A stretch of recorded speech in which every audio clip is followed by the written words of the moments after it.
Ecclesiastes 3:11. God makes everything happen at the right time. Ang Panginoon ang nagtatakda ng lahat ng bagay na nagaganap sa silong ng langit at tama lagi ang timing ng Panginoon. Ang dapat nating itinatanong bilang mga nilalang niya, pag may nagaganap, pag may dumadaan na panahon, for what time is it? Para saan ang panahon na ito? Aming Diyos, salamat po dahil kami binibigyan niyo ng oras na mabuhay, sapat para malasap namin ang iyong mga pagpapala, kami mamunga at maturuan at makatulong sa kapwa. Sa sandaling ito, Panginoon, kami po ibigyan niyo ng mensaheng makapagpapaganda lalo ng pananaw namin sa buhay, makakapagpatibay ng aming pananalig at makakapagpayapa sa aming kalooban. Kayo ang mangusap. Turuan niyo po kami, paging dapatin niyo kaming tumanggap na inyong pagpapala, gayong di kami tunay na karapat-dapat. By the grace of your love, O God, through your Son, Jesus, we pray that you bless your people, lift up your name, and increase our understanding of life. In the name of Jesus, your Son, our Lord and Savior, we pray. Ecclesiastes 3:1-11, ang lahat sa mundong ito ay may kanya-kanyang panahon. May kanya-kanyang oras. Ang panahon ng pagsilang at ng pagkamatay, ng pagtanim at ng pagbunot ng tanim, ng pagpatay at ng pagpapagaling, ng paggiba at ng pagtatayo, ang panahon ng pagluha at ng pagtawa, ng pagluluksa at ng pagdiriwang, ng pagkakalat ng mga bato at ang pagtitipon sa mga ito, ng pagyayakap at paglalayo, panahon ng paghahanap at ng pagkakawala niyon, ng pag-iingat sa isang bagay at ng pagtatapon, ng pagpunit at ng pagtahi, ng pagtahimik at ng pagsasalita, ang panahon ng pagmamahal at panahon ng pagkapuot, ng digmaan at ng kapayapaan. Alam ko na ang itinakda ng Diyos sa tao. Iniangkop niya ang lahat ng bagay sa tamang kapanahunan. At nawa pagpalain tayo ng Panginoon sa pagkabasa ng napakatalinong obserbasyon at katuroan ni Haring Solomon. Ecclesiastes 3:1-11, everything on earth has its own time and its own season. Creation has its own time and timing, set by the Creator no less. All creation obeys this time, this timing, this clock, so-called, of the Almighty. Tahimik ang puso na sumasang-ayon, nakikiayon, dumadaloy sa takbo ng panahon. At maligalig ang buhay ng taong sumasalungat, lumalaban at tumatakas sa daloy ng panahon. Ecclesiastes 3:2-11, there is a time for birth and death, planting and reaping, for killing and healing, destroying and building. Malinaw na malinaw yung mga extremes. May panahon na mabubuhay, mamamatay, papanganak, babawian ang buhay, pagtatanim at pag-ani at pagkaani mo, namamatay na yung mother plant, sa pagkitil at pagbibigay ng buhay, sa pagbuo at sa pagsira. For crying and laughing, weeping and dancing, for throwing stones and gathering stones, embracing and parting. And this makes up the cycles of life.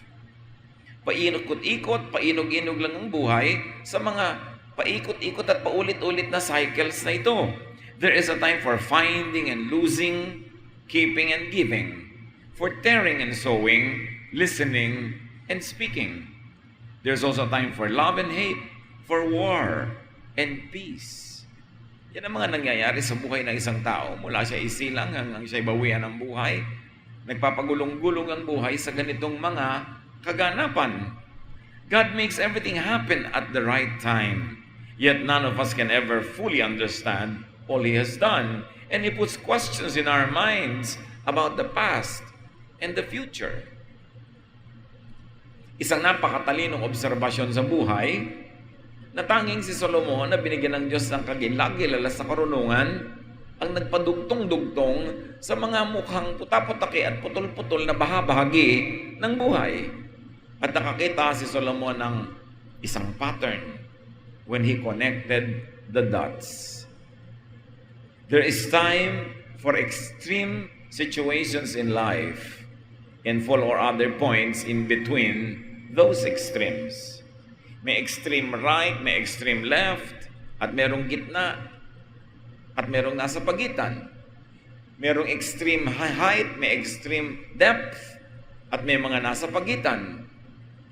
May extreme na kasiyahan at kalungkutan, sukdulang puot at sukdulang pag-ibig. Sukdulang mga pagitan ng buhay. So anong dapat nating tandaan kung hindi pa natin natatandaan? That extremes can and will happen. With extreme emotional impacts. Hindi tayo dapat magulat kung may namamatay. Kasi hindi naman tayo nagulat nung nabuhay siya. Hindi tayo dapat magulat na may nawawala. Kasi meron din naman tayong natatagpuan. Hindi tayo dapat na sobrang malungkot na may nagwawakas kasi nagkaroon naman yun ng simula. At kung hindi magwawakas ang isang bagay, hindi magkakaroon ng panibagong simula, yung papalit, yung hahalili doon. Hindi tayo dapat sobrang magluksa kapag may mga nagaganap na pagkalugi. Kasi meron din naman mga katumbasyon na ganansya sa buhay. May dumarating, may umaalis.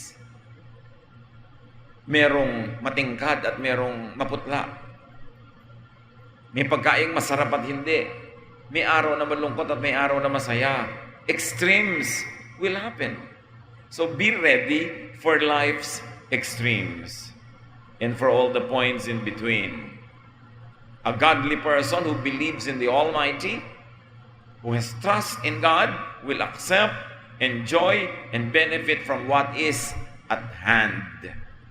Kung ano ang nasa mesa, sinasabi ng maraming matatanda na nagtuturo sa mga bata, yan ang pagkain. Huwag mong hanapin yung wala sa mesa. Ito ang nasa mesa, yan ang kainin mo. Kung ano ang meron tayong pera, yan ang budget. Kung anong nagaganap, yun ang gawin mo. Kung anong trabaho ang dapat paghati-hatian, yun ang paghahati-hatian. Accept, enjoy, and benefit from what is available, what the time allows to happen. Sense, feel, and know time. What the time of hand is about and what it is for. Dapat tayo'y makiramdam, magmatsyag, manuri kung para saan ang araw na ito, ang oras na ito, ang minutong ito. Kasi merong araw na itinakda pang kalungkutan. Malungkot di malungkot ka. Kasi yun ang assignment ng araw na yon, kalungkutan. May araw na pang kasiyahan. Oo, kitang-kita mo sa lahat ng senyales sa paligid na pagsasaya ang araw na ito, magsaya ka. May mga araw na pagtitipid, hindi magtipid ka. May araw ng paglustay, maglustay ka. Kasi ipapakilala sa iyo ng mga nangyayari sa paligid kung para saan ang oras na yon. May oras ng pag-aaral. Halimbawa, estudyante ka, nasa loob ka ng classroom, oras yun ng pag-aaral, hindi oras ng pagbubulakbol, hindi oras yun ng pagte-text, hindi oras ng pagtulog, kasi oras yun ng pag-aaral. Pag oras na ng pagtulog, dapat matulog ka na, kasi pag hindi ka natulog sa oras ng pagtulog, hindi ka magising-gising sa oras ng paggising. Pag sinimulan kang mali dito, may mali doon na bunga yun. Pag oras ng pag-iwas sa mga manliligaw, umiwas ka dahil hindi ka pa handa, bata ka pa, pero pag nagpaligo ka agad at humarurot ka na at sumama ka agad, hindi pa oras ang pagdurusa mo, nagdurusa ka na. Hindi pa oras na maging ina ka na tuloy. Hindi pa oras na nagbabudget ka ng mga gatas-gatas at dapat susuklay-suklay ka sa salon-salon. Yun ang iniisip mo, mga gatas at mga kung ano-anong diaper, kasi hindi pa oras, naging ina ka na. Hindi pa oras, naging ama ka na. May oras ang lahat. At dapat inaalam natin, para saan ba ang oras na ito? May oras para magpalusog ka ng katawan. May oras para magpahinga. Pero pag hindi oras ng pahinga, nagpapahinga ka, bulakbol ang tawag doon. May oras ng bayad yun. Kasi lahat may nakatakda. So ang dapat mo lagi itinatanong, for what time is it? Hindi lang what time is it, but for what time is it? Ama, it is for work. The time now is for work, so you work. The time now is for vacation, so magbakasyon ka. The time now is for faithfulness to your partner, so be faithful. May time ang lahat. At lahat ng kaguluhan sa buhay, lahat ng needless pain, dahil wala ka sa timing, wala ka sa rhythm, wala ka sa panahon. Natural flow, ordained order, means God's will. And God's will is revealed, ushered in, and taken away by time. Time ang nagsasabing, kalooban na ng Diyos na matutulog ka na. Kaya inaantok ka na eh. Kalooban na ng Diyos na babangon ka na. Kaya sumisikat na ang araw. Kalooban ng Diyos na kakain ka na, kaya nagugutom na yung sikmura mo. Kalooban ng Diyos na tumigil ka na ng pagkain dahil busog ka na. Kalooban ng Diyos na magbigay ka kasi meron kang ibibigay o meron siyang pangangailangan. Lahat yon kalooban ng Diyos. Pag pumasok sa dimension of time, God is God of time, therefore it is God's will. Time is God's will. Time na mamatay, God's will din yon. Kasi God's will nung ipinanganak siya, God's will nung nakuha siya ng Panginoon. The Lord gives, the Lord takes away. Ngayon, pagka tinanggap mo siya, nung ipinanganak, minahal mo habang lumaki, kasama mo, in-enjoy mo siya, na-enjoy ka niya, nagtulungan kayo, pag kinuha na siya, dapat konti lang ang lungkot mo. Kasi wala kang ipagsisi. Dahil nung oras na mamahalin siya, minahal mo. Pero nung patay na hindi na niya mararamdaman ang pagmamahal mo, ang mga regalo mo, ang magandang ataol, malulungkot ka nga nun. Kasi hindi mo siya minahal sa oras. Kailan ba dapat mahalin yung tao? Di habang buhay. Hindi kung kailan patay na, doon nagkaganda-ganda ng kataol, pagkaganda-ganda ng service. Tapos kung kailan patay na, hindi ka na madidinig, doon ka puri ng puri. Pero hindi mo nang pinuri ng buhay. Kaya lihis-lihis. Kaya maraming sakit sa buhay. Mali ang time. Time is God's will. And a godly person will always examine para ano ang araw na ito. Sa araw ba na to, ako'y tatanggap o magbibigay? Kailangan nagpa-pray ka, Lord, guide me. Sa araw na ito, ako ba ay magpapatawad o ako ang hihingi ng tawad? Sa araw na ito ba, ako ang maglilingkod o dahil masama ang pakiramdam ko, hindi ako mahihiyang paglingkuran nila ako.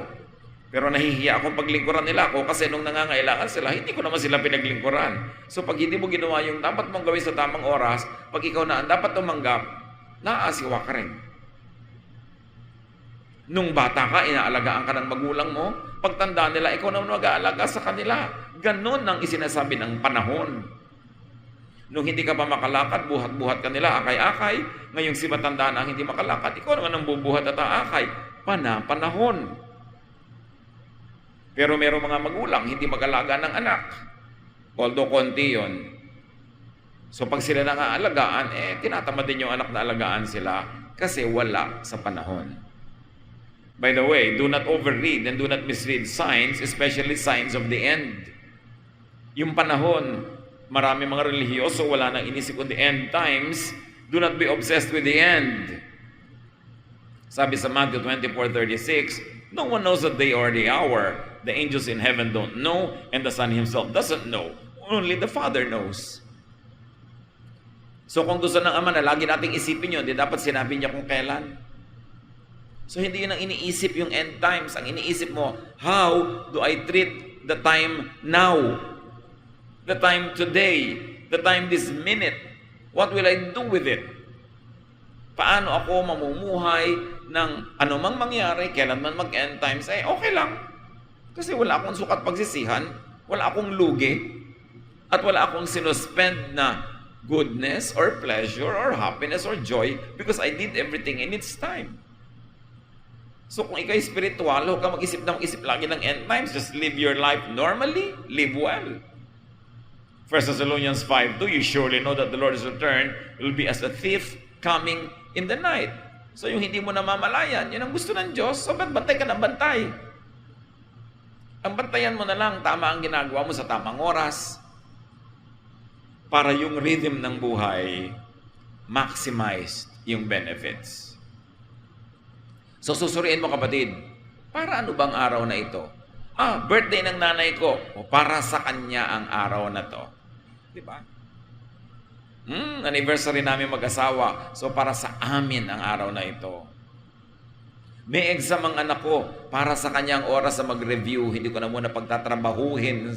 Hindi ko na pahuhugasan ng kotse. Kasi may exam bukas. Para sa kanya ang oras na ito na mag-review. Nalulungkot yung anak ko. So para sa kanya ang aking atensyon. I will drop what I'm doing. Maybe take him or her to they have a meal outside the house or to talk. Kasi nalulungkot siya. Hindi yung lungkot na hindi mo pinapansin. Nung biglang nagpakamatay pala, iiyak-iyak ka ngayon, tsaka kayong pansin ang pansin kung kailan bangkay na. Pag ginagawa mo ang tama sa tamang oras, nawawala o sobrang nababawasan ang dapat ipagsisi sa buhay. Habang maliit yung bata, dapat kapiling ka, kasama ka, kasi paglaki na, wala nang chance, mag-aasawa na yan, magiging busy na mag-alaga ng sarili niyang anak. Kaya dapat yung mga, dahil sa pangangailangan, nalalayo sa pamilya, sa hanap buhay, huwag sana masyado matagal. Yan ang prayer ko. Naintindihan natin that people have to survive and they have to have jobs away from their loved ones, pero sayang ang panahon na lumilipas na hindi na maibabalik. Kaya ang gusto ko ang ating bayan ay umasenso, mahalin natin ating mga produkto para magkaroon ng trabaho dito sa ating bayan at na hindi nag-aalisa ng mga mahal natin sa buhay. Kasi yung panahon na wala sila, hindi na maibabalik. Napaka-importante. So itatanong mo, para saan ang araw na ito? Pagka meron kang mahal sa buhay na parang ang init-init ng ulo, nakakainis, irritable, ang liit-liit na bagay, galit na galit, para saan ang oras na yun sa'yo? Para sa pagpapasensya. Hindi para sa pagpatol. Mga mag-asawa, meron kumisang isa nagpapahiwatig na kailangan niya ng oras mo, atensyon mo, ng suyo mo. Para sa kanya ang oras na yon. Hindi ka para magtamad-tamaran, magbingi-bingihan. Kailangan ka, para saan ang oras na ito? Para ba ito sa pamumuhunan? Bumubukas ba ang mga pinto na magkakaroon ako ng hanap buhay, ng negosyo na pwede ako mamuhunan? Para sa investment ba ang panahon? Para ba sa pagtatanim? O para naman sa pag-ani? Ang tagal-tagal na nating ipon ng ipon, trabaho ng trabaho, hindi tayo nag-e-enjoy. So para saan itong weekend na ito? Para naman sa bakasyon. Para tayo sumaya, para tayo magkaroon ng kasiyahan sa buhay. Pagmalinaw kung ano ang panahon, sumakay. Huwag sumalungat sa panahon. O may kasalan sa pamilya nyo.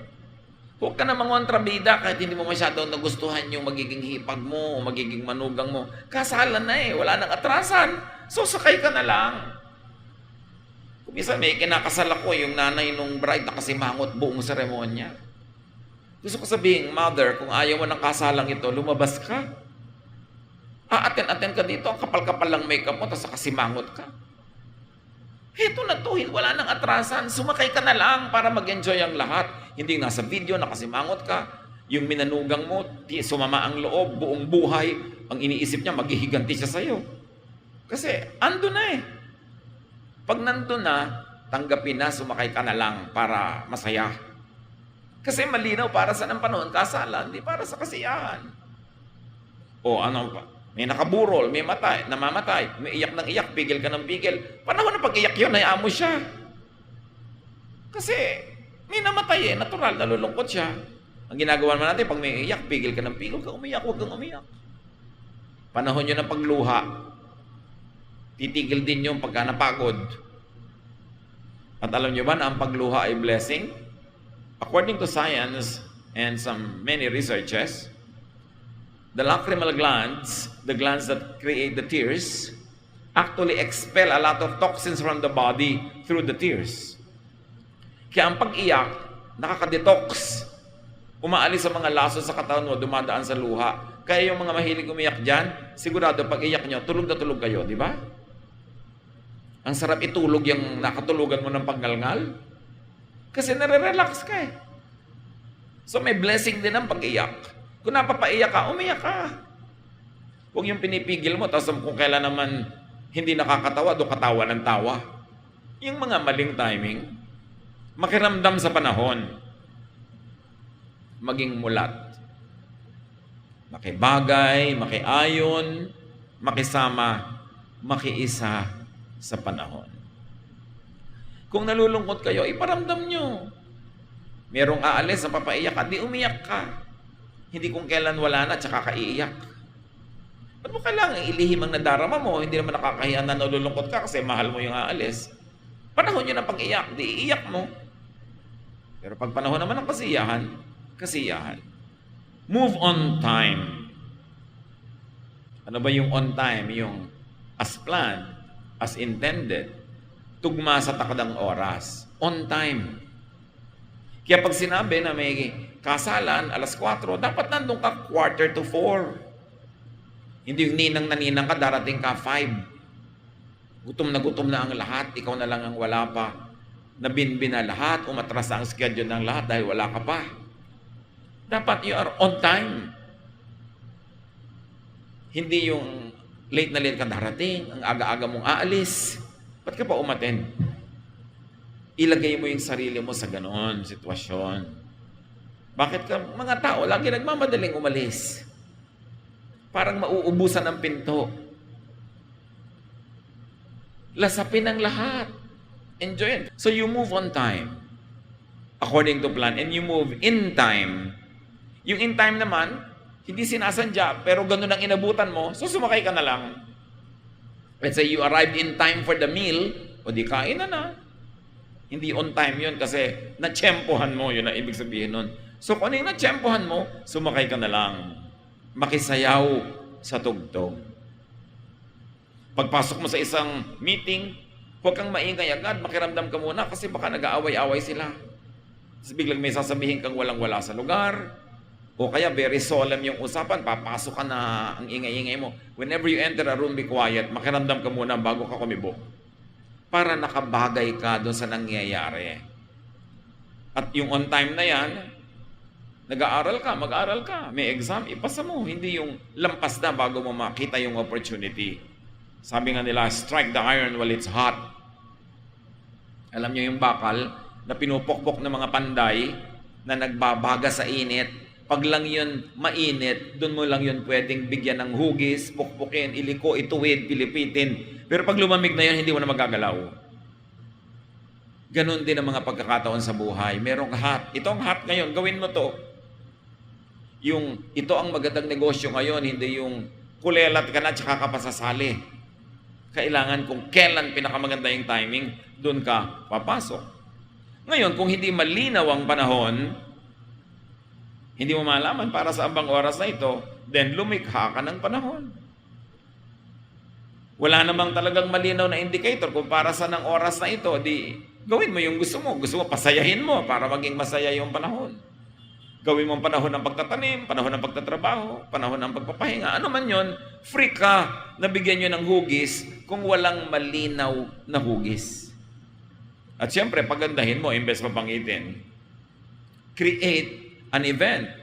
Create the meaning of time. Make the iron hot by striking. Dalawang klase ang tao.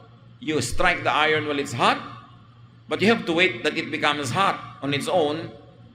Or it is not hot, pinukpok pa ng pinukpok, iinit din yan, you make it hot by striking. Proactive ka. Yung iba, they react to the situation. Some people create the situation. So pwede mong gawin yun. Ikaw ang mag-create ng dynamics. Ikaw ang mag-create ng ito bang grupo, naka-table mo, magiging masaya o hindi? Mag-uusap-usap pa kayo o hindi kayo magkikibuan? You have the power to create the situation. So use your opportunity to create time and the content of that time. Kung minsan, di ba, napapalagay ka sa handaan, kasalan, isang mesang wala nagkikibuan, pwede ka may gawin para magkaroon ng kibuan. Meron naman kibuan ng kibuan, nung sumali ka, biglang nawala ng usapan. Kasi ang topic mo controversial, o nakakainis, o nakakagalit. You can create a situation. And remember, it is equivalent to time. Because yung time dapat ng sadness, nagawa mong time for happiness. Yung time ng katamaran, naging time for industry. Yung time ng hiya, naging time ng expressiveness. Pero meron kang participation doon, kapatid. Lahat tayo nilikha sa wangis ng Diyos. Meron tayong power to create. Because God is creator and God is in us. We have the power to change the situation. Ang asawa mong lalaki, ang anak mong lalaki, ayaw mag-usap, malayo sa isa't isa, ikaw tong ina, ikaw tong asawang babae. You can use your time to bridge the gap between those two persons. Anong pwede mong gawin para sila ilapit sa isa't isa, pagkasunduin? Yung iba, ang ginagamit pa nila sa time nila para pag-awayin yung hindi magkaaway, ilayo yung dapat sana'y magkalapit. Negative use of time. There is accounting for time. Mananagot tayo sa bawat sandali, sa bawat saglit. Kaya sabi sa Bible, teach us to number our days. Teach us to make our days count. Teach us to be accountable for what we do with time. Ngayon, pag hindi malinaw, hindi malikha ang panahon, manahimik. Hindi malinaw sa iyo kung para saan ang oras na ito, ang araw na ito, ang linggong ito. Hindi ka rin makalikha. Kahit sinusubok mo, hindi mo mapalitan, hindi mo maiba, manahimik ka. Mamahinga, maghintay, hanggang luminaw kung para saan ang panahon. Anong ibig sabihin natin, mga kapatid? May problema. Malaking problema. Pero hindi malinaw sa iyo kung anong solusyon. Sumusubok-subok ka ng solusyon, pero hindi naman nakikita mo na ito nga ang magiging solusyon. Ang dapat mong gawin sa ganung mga oras, manahimik. Huwag gumalaw, maghintay. Pag hindi malinaw kung ano ang dapat gawin, huwag gumawa.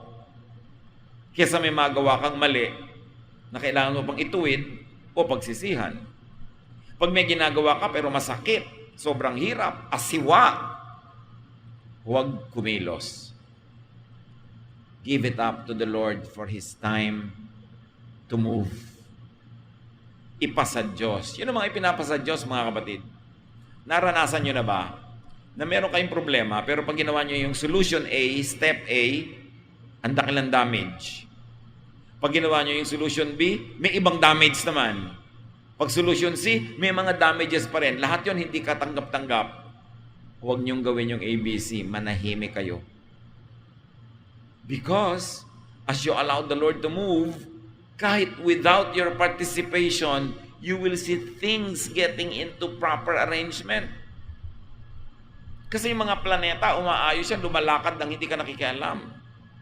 Pag malinaw yung solusyon, gawin mo. Pero hindi malinaw, sumubok ka. Pero yung mga sinusubok mo, hindi talaga mag-work, manahimik ka, and be still. Psalm 46:10. Be still and know that I am God. I will be exalted among the nations. I will be exalted in the earth. Ibig sabihin ng Panginoon, manahimik ka, ako ang mananaig. Ako ang maghahari. Ako ang magpapaganap. Kalooban ko ang matutupad. Just step out of the way. Don't get in the way. Be still. Ako ang gagawa. Pag meron kayong gustong gawin na hindi nyo magawa, lahat ng pwedeng gahokmang na naiisip nyo, merong damage that is unacceptable, then don't move. Wait upon the Lord. Huwag kayong gumagawa ng mga mahalagang desisyon na minadali. Huwag kayong iisip na, naku, yung boyfriend ko, mag-a-abroad na. Ang gusto niya, magpa-secret marriage kami. Kasi 1 week na lang, aalis na siya. Magpapakasal na ako. Eh, paano kung nagbago isip mo, nagbago isip niya habang wala siya at tagal-tagal, nakakasal ka na? Bakit ka magpapaapura? Inaapura ka. Sabi, teka, hindi ako handa. Eh, mawawala ako pagka hindi ka handa. Ay, kung gano'n lang pala, di mawala ka na. Bakit ayaw mo ko maghanda? Ba't ayaw mo ko mag-isip? Ba't mo ko inaapura? Huwag kayong magmamadali sa mga bagay na hindi kayo sure. the safest way is to let the Lord, in His time, arrange everything for you because God cares. God knows, and God is actively participating in our life. Ngayon, pag malinaw na, gawin nyo na kasi mali naman, wala kayong gawin, malinaw na. Pero tandaan nyo, habang hindi malinaw, be still. Maghintay. Isaiah 45:9, Israel, you have no right to argue with your Creator. You are merely a clay pot shaped by a potter. The clay doesn't ask, why did you make me this way? Where are the handles? So, itinulad ng Panginoon ang sarili niya sa isang gumagawa ng palayok. At sabi niya, putik ka lang, ako yung gumagawa ng palayok. Huwag kang makialam, bakit mo ko tinatanong? Ba't wala akong tangkay? O ba't ganito shape ko? Ako yung maker, ikaw yung clay. I am the potter. Let me shape you. At ganon din ang panahon, mga kapatid. Yung ibinibigay ng panahon ng Diyos, observe it. Panahon ng pagtatrabaho, magtrabaho. Huwag kang manghimasok. Panahon ng pagpapahinga, panahon ng pagpapatawad, panahon ng pagpapagaling. Observe it all. Your body will tell you kung ano ang hinihingi ng panahon. The environment will tell you kung ano ang hinihingi ng panahon. And upon prayer and meditation, lilinaw sa inyo kung ano ang hinihingi ng oras. Will creation contend with the Creator? Will creation contend with Creator's time? So do not go against, do not fight or resist or complain about, do not problematize God's will and God's time. Huwag niyong problemahin. Diyos ang nakakaalam ng mga ganyang bagay. Yung Diyos ko, bakit po namatay na agad ang nanay ko? Ang Diyos ang nakakaalam kung bakit. Huwag mong problemahin. Pag nangyari, pinayagan ng Diyos. Bakit po kaya ganitong nangyari? Hindi ito ang talent ko. Bakit kaya hindi ako pumasa? Nakakalabing isang board exam na ako. Liban sa participation mo kung bakit hindi ka pumapasa, merong participation din ng Diyos.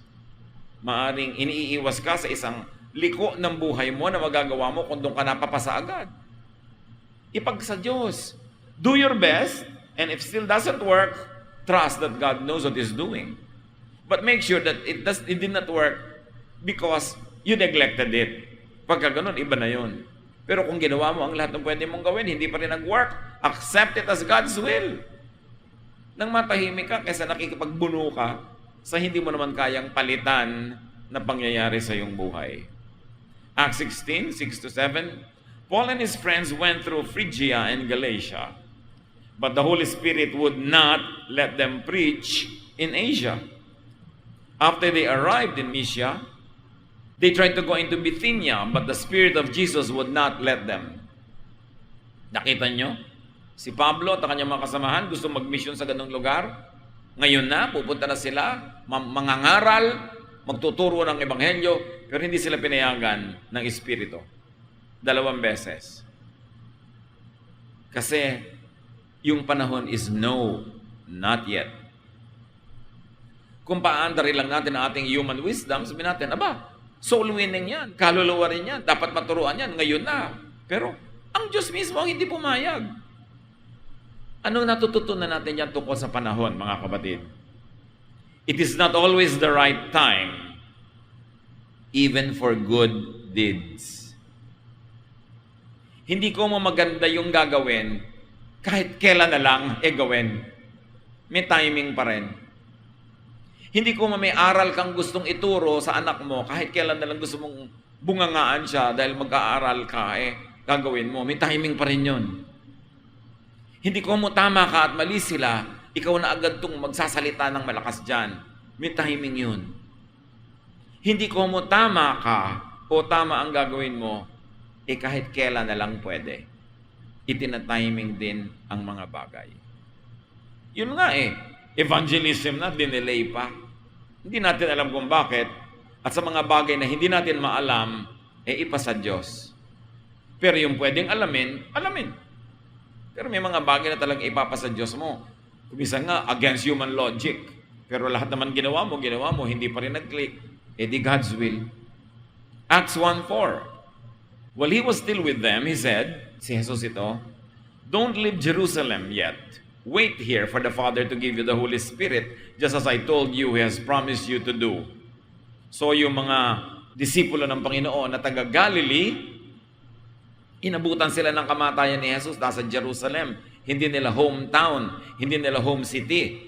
Siyempre, pagkamatay ni Jesus, dapat ang tendency nila, umuwi na uli sa kanilang probinsya. Pero sabi ni Jesus, wag muna kayong aalis. Maghihintay kayo dito hanggang bigyan kayo ng Ama ng go signal.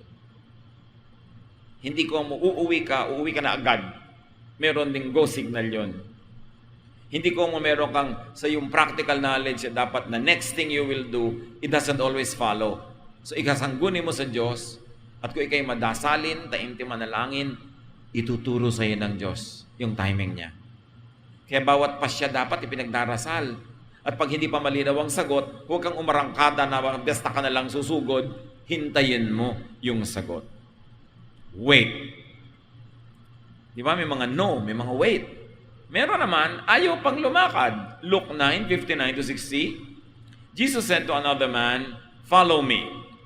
But he replied, "Lord, first, let me go and bury my father." Jesus said to him, "Let the dead bury their own dead, but you go and proclaim the kingdom of God." Kakaiba naman to. Sabi ni Jesus, "Halika, sumunod ka sa akin, mangangaral tayo, we will win souls." Namatay po yung tatay ko, may lamay pa, ililibing ko po muna, tapos susunod ako sa inyo. Hayaan mo ng iba ang maglibing. Ikaw, sasama ka na sa akin ngayon, kahit di pa na ililibig ang tatay mo. You see? It goes against practical knowledge and wisdom. It goes against tradition. But God wills that He goes even at the time when He hasn't buried His father yet. So kailan natin talaga tayo lalakad, hindi lalakad? Mahalaga ang prayer. Mahalaga ang pananahimik, pakikinig sa Espiritu ng Diyos dahil doon niya ipagkakaloob sa atin yung liwanag kung dapat ba tayong lumakad na o hindi pa. Prayer is very important so that we will not waste time. Prayer is very important so we will make the most of time and make the most of life.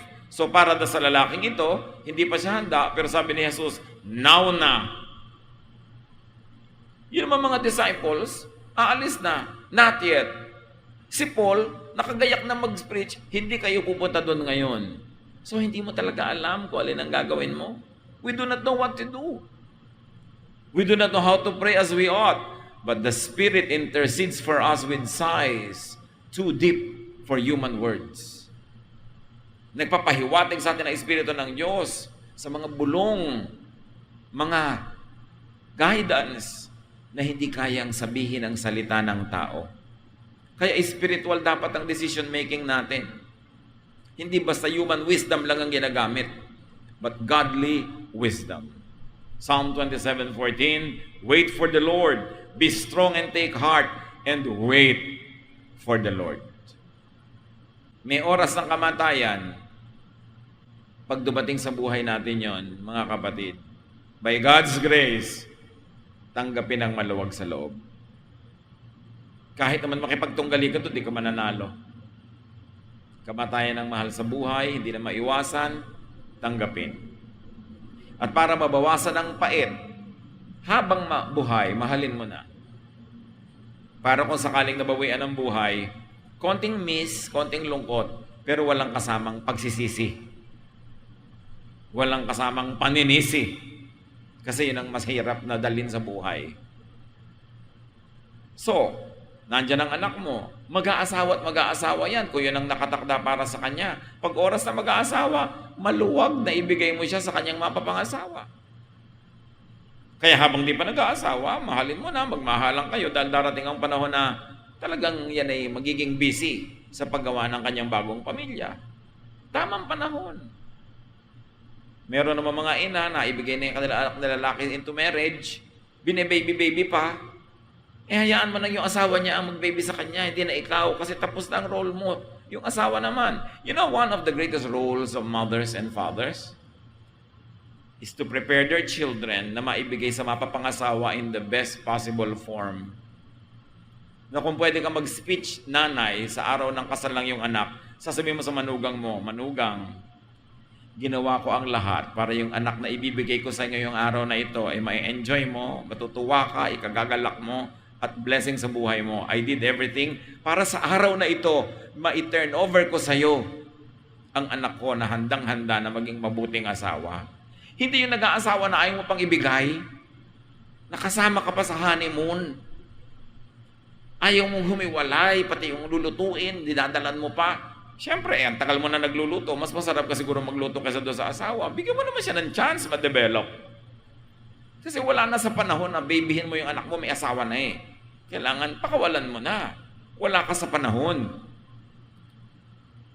Yung mga iba naman mga tao, nag-asawa na, hinahanap sa asawa nila yung nanay nila. Alam mo, nanay ko masarap magluto. Eh, doon ka sa nanay mo. Yan ang niluto ko, ako asawa mo. Kainin mo. Diba? Ganun talaga kasi panahon ko na to. May panahon. You observe that. Sa mga choir, mga singers, mag-practice kayo bago kumanta para hindi habang kumakanta doon kayo nangangapa ng letra. Ang pangangapa, before singing, not during. But if you don't do your thing at the right time, you will do the wrong thing at the right time. Laging may bunga, may singil, may balik, may hampas. Ang panahon na hindi ginugol ng tama. Magbabalancing act yan. Philippians 4:11, I have learned to be content whatever the circumstances. Sabi ni Paul. Kung ano ang panahon, panahon ng taggutom, hindi magutom. Panahon ng kainan, hindi kumain. Panahon ng hirap, mahirapan. Panahon ng saya, magsaya. Kahit naman labanan mo yan, hindi mo rin malalabanan. So relax and enjoy it. Flow with time. Sasandali ang oras sa buhay. 1/3 of your life, tulog ka pa. Kasi kung 8 hours a day, tulog ka, di 1/3 of your life na yon.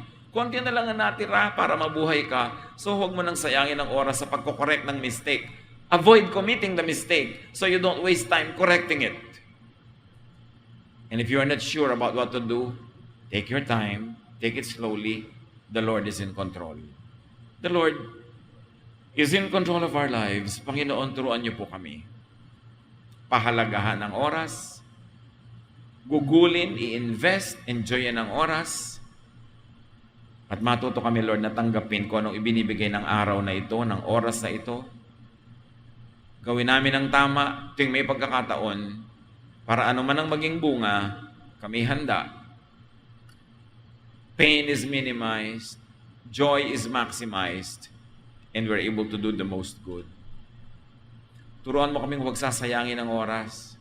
Kung panahon ng seminar, umattend na mabuti. Panahon ng training, magpa-train. Panahon ng performance, mag-perform. Para tama kami sa oras. Pagbulay-bulayin natin mga kapatid kung anong kahulugan nito sa ating buhay na maging tama. And you always ask yourself, for what time is it? It is godly to observe time, to be on time and to be in time. Lord, as your people sit still and quiet before you, bigyan nyo kami ng practical wisdom kung paano palalong lalapat sa buhay